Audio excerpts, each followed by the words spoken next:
After years of waiting, the Five Nights at Freddy's movie is finally here, and I have thoughts.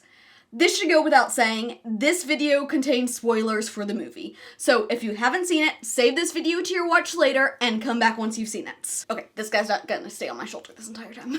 I just want you to see my full Halloween costume. Leading up to the movie, there were a lot of theories and confusion on the family dynamics we'd be getting.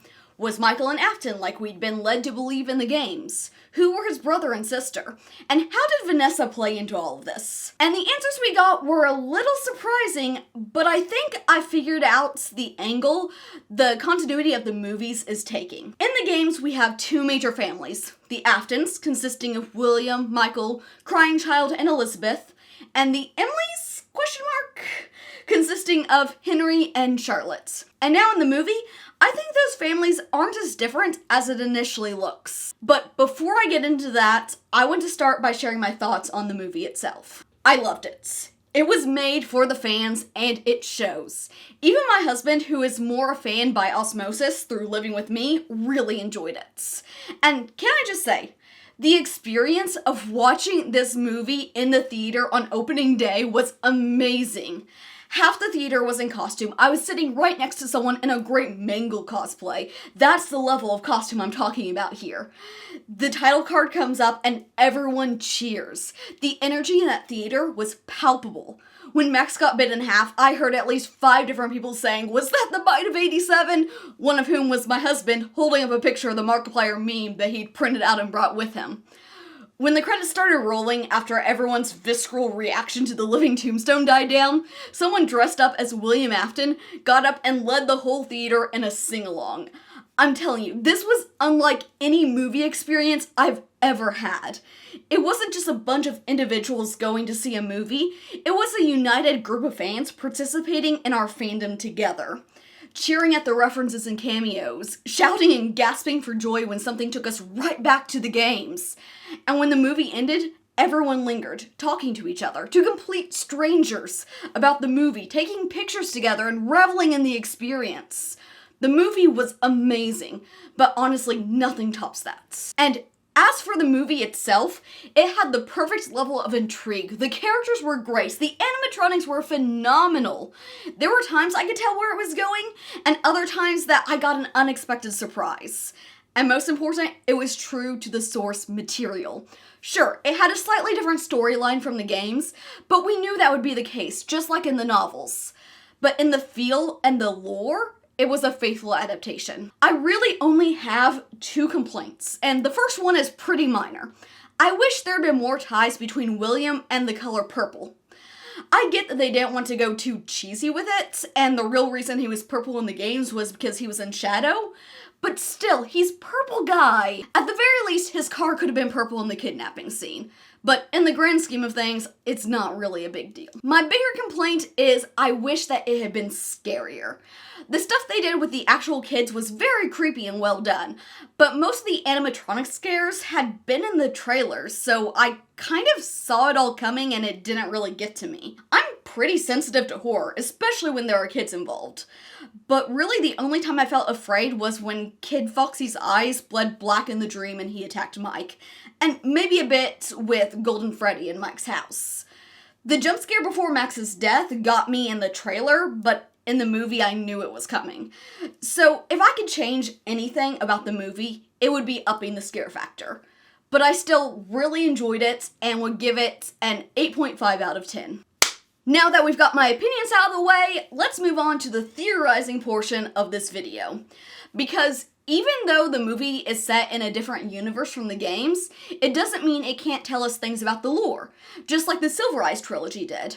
So naturally, the movie was still rolling when I started trying to figure out what it means that Vanessa is William's daughter and Mike isn't related to him. Since what I tried to do on this channel is never assume that we have the right answers, the first question I asked myself was if there was any way we could possibly be wrong about Michael being an Afton in the games. I know that sounds crazy, because that's something that has pretty well been accepted as canon.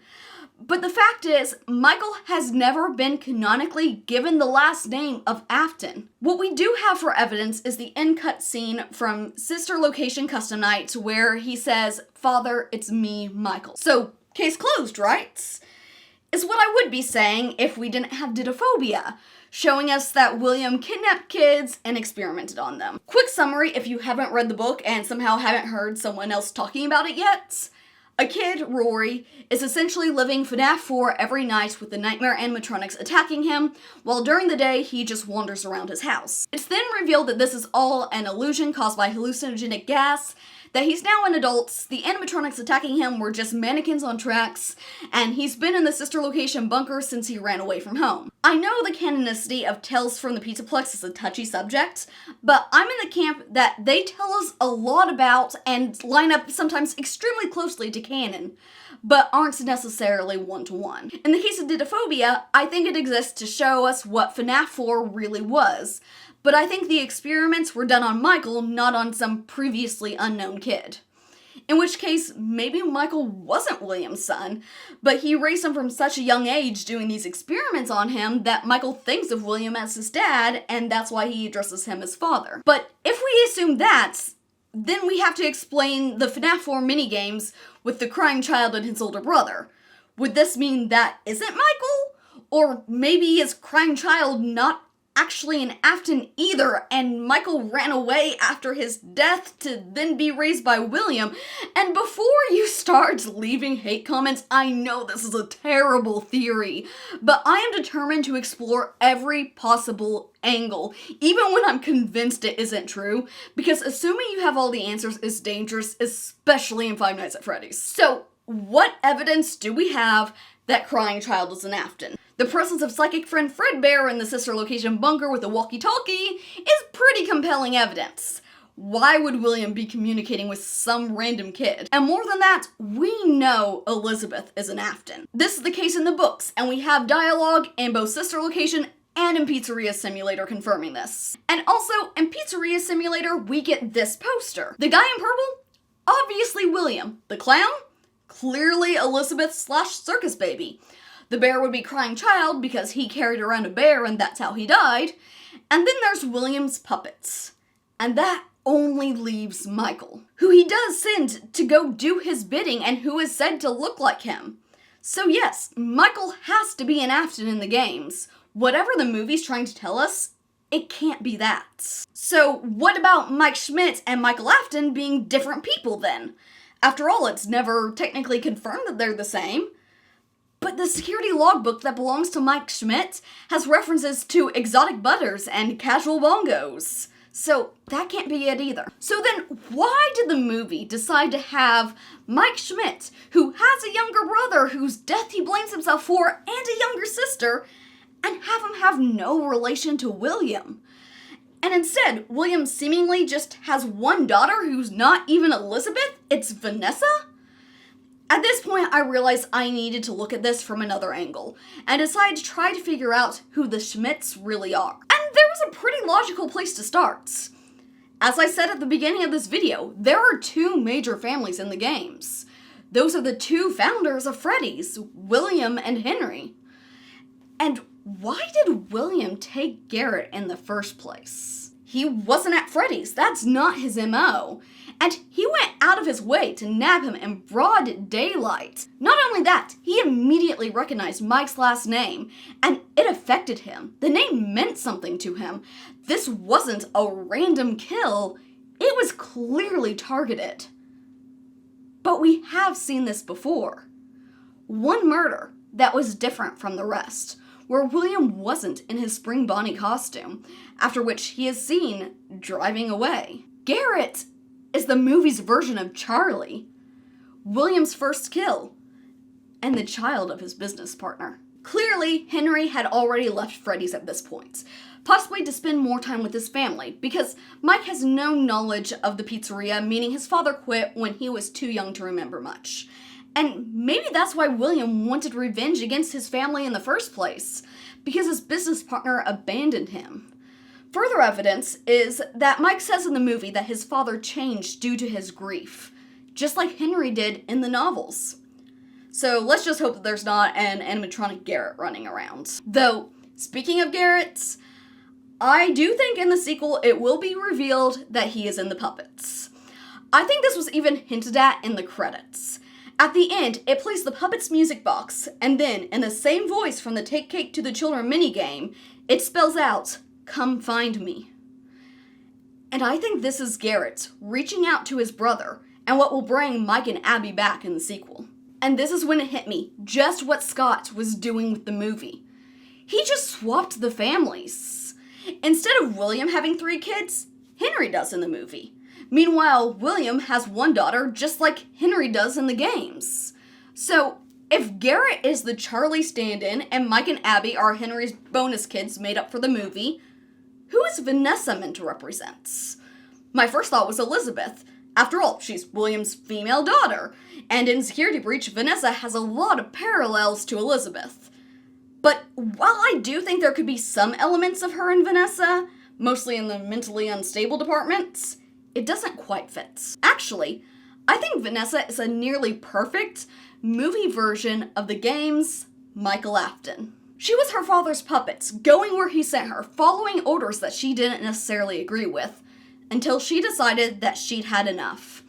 And then she was instrumental in his downfall. In the sequels, I think we'll see her truly begin her quest to undo the wrongs committed by her father, much like we see from Michael in the games. And she'll be teaming up with the children of Henry to do so. I think this approach is the perfect way for the movie to stay true to the story of the games, while changing things up just enough so that we don't see everything coming. And I feel like I'm pretty close to the truth, if not dead on. But now for the theories that I have less basis for, that I'm not particularly confident in, but that I have to share anyway. And this includes what the family dynamics in the movie could be telling us about the games. Let's start with Aunt Jane, the mysterious female villain that we were all trying to figure out when she was first announced. After the movie, I was trying to figure out how she was related to the Schmidts.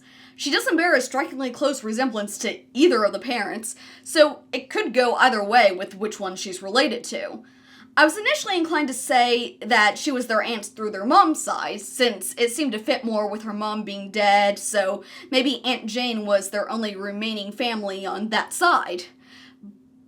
But then I realized, in the Silver Eyes trilogy, Henry has a sister, Jen. Aunt Jen, Aunt Jane. They sound awfully familiar.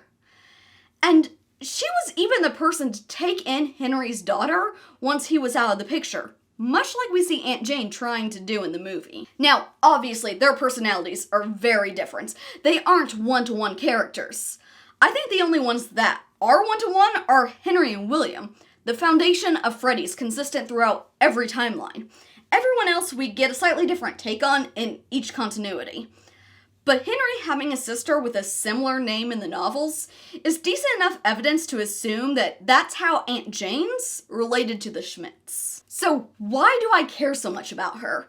After all, the whole point of her existence in the movies was to give Mike motivation to take the job at Freddy's.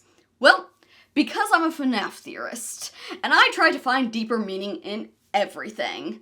So I wanted to see what other importance she could possibly have. And I also haven't forgotten that her original IMDb listing said Jane Afton, which I know could have just been a mistake. The IMDb website itself says that mistakes can happen, but it also had Matthew Lillard listed as William Afton initially before it was later changed to Steve Raglan. And it did get her first name right, so maybe it was on the right track. The first time we see Aunt Jane in the movie, she is in a purple skirt suit. And the second time, her lawyer's all in purple.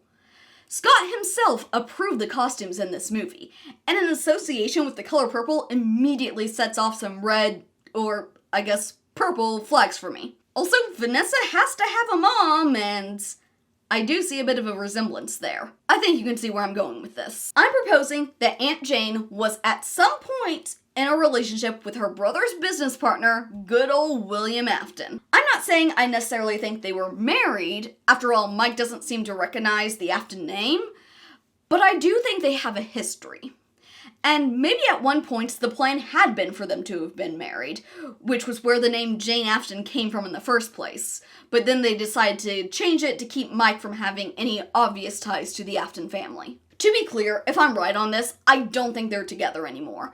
William didn't know about Abby at first, and they are very clearly working independently of each other. I think they got together when they were younger and had Vanessa. Maybe they met through Jane's brother, or maybe it was the other way around, and Jane introduced William to Henry, and thus Freddy's was born. It's pretty clear in the movie that Jane doesn't actually care for kids. She only wants to take in Abby because she'll get money for raising a kid that's not her own. So maybe when she had Vanessa, she left her with William and went to carry on with her child-free life. Or maybe she did stick around until Freddy started to fail, and being the gold digger that she is, she got out of there. Either way, the results are the same. William is left raising Vanessa on his own, and Jane Schmidt is left to her own devices until she smells an opportunity for easy money. I do want to make note here that the Schmidts clearly don't have a close relationship with Aunt Jane. I doubt she was in the kids' lives at all until it was just Mike and Abby. So Mike wouldn't know about her past relationship with William, and she wouldn't know the details of what happened with Garrett's. Also, she's never told in the movie that Mike is working at Freddy's. Max just tells her that he got a security job. She has no idea that there's anything going on with her ex and his company during the events of the movie. But now let's shift to the games, where the Afton family consists of William, Michael, Crying Child, and Elizabeth, and Henry just has Charlie. I always kind of wanted their families to be tied together, and one way I thought that could happen was through William marrying Henry's sister. I had no evidence for it was just a headcanon of mine, but if I'm right about William and Jane in the movie, maybe it's hinting at the family relations in the game as well. And maybe that's one of the things that sparked animosity between William and Henry. Maybe Henry didn't like the way William treated his sister. Maybe she left and William blamed Henry for poisoning her against him. It's all just conjecture at this point, but I think it could work. And if I'm talking about what the movie could tell us about the games, I have to talk about the last name Schmitz. The only appearance we get of it in the games is as the last name Michael Afton uses in FNAF 1. It was always a bit of a random last name, and one theory I saw and really liked is that he was using his mother's maiden name. And hey, if I'm right about Michael's mom being Henry's sister, and Schmidt's her maiden name, then that would match up with Henry being Henry Schmidt, just like I think Mike's dad will be revealed to be in the movies. But Bree, I hear you saying, Henry's last name is Emily. We know this. But do we? The Emily name comes from Charlotte's tombstone at the end of the fourth closet, and we see it again on her entry in the character encyclopedia. But Emily is a really weird last name, kind of like the Shelley surname that Vanessa introduces herself under in the movie. Except that clearly wasn't her real name. She probably was just using her middle name to avoid referring to herself as an Afton. And what if that's the case for Charlie, too? After all, Henry's entry in the character encyclopedia is just his first name. Why list Charlotte Emily and then just Henry when their last name would be the same? Because it's not their last name. Tombstones generally have someone's first, middle, and last name. And I think Scott only shared the beginning two with us. The whole thing would read Charlotte Emily Schmidt, daughter of Henry Schmidt, which sounds so much better than Henry Emily. Do I really believe all this? I want to, but I don't have enough evidence to say that I'm definitively right. But it feels right to me, and if it doesn't to you, that's okay. I just look forward to seeing where they go with this story, both in the games and now in the movie too. Stay hyper and keep theorizing, friends.